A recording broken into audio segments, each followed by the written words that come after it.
সবাই মৌলবি হয়ে গেছে বা জালসা বুঝছে, নাহলে আসে না কেন? এখানে যেটি আছেন প্রায় আপনাদের বয়স হয়ে গেছে, যাদের জানার প্রয়োজন যুবক তারা কিন্তু আসে না। ও সুতার দোয়া জানে না, ও যে বিয়ে করবে স্বামী স্ত্রী যে ঘুমাবে ঘুমার দোয়া জানে না, হ্যাঁ নামাজের মসজিদে ঢোকার দোয়া জানে না, নামাজের প্রথম দোয়া জানে না, কিন্তু ওর কোনো চেতনা নেই।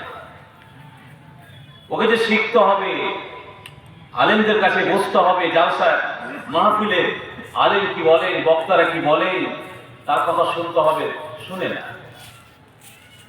আমি যে সূরাটি পড়েছি সবাই জানেন,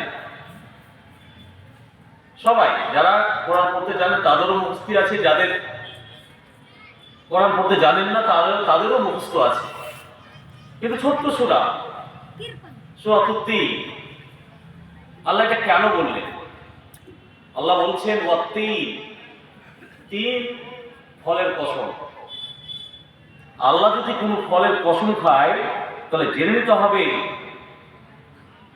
ওর অনেক গুরুত্ব রয়েছে, অনেক আল্লাহর কাছে তার মর্যাদা রয়েছে। তিন ফল আমাদের দেশে নেই। কেমন দেখতে? তো ডমর ফল যেমন দেখেছেন সেম দেখতে। খেলে কি হয়? আপনার হার্ট ঠিক থাকবে, হজম শক্তি ঠিক থাকবে এবং অন্য অন্য চামড়ার অসুখ হবে না, আপনার ফোড়া হবে না।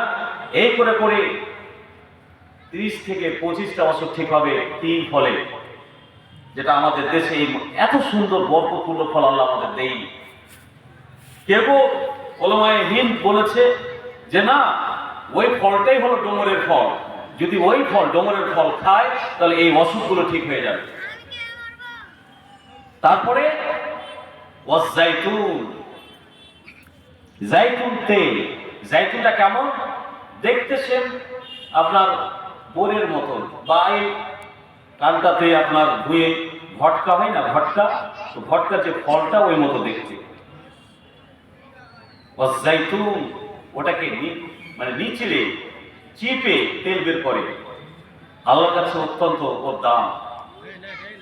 এজন্য আল্লাহ কসম খাচ্ছেন ওয়াতিন ওয়াজাইতুন, তারপরে কি? ওয়াতুরে সিনিন, তুরে সিনিনের কসম খাচ্ছে। কেন খাচ্ছেন?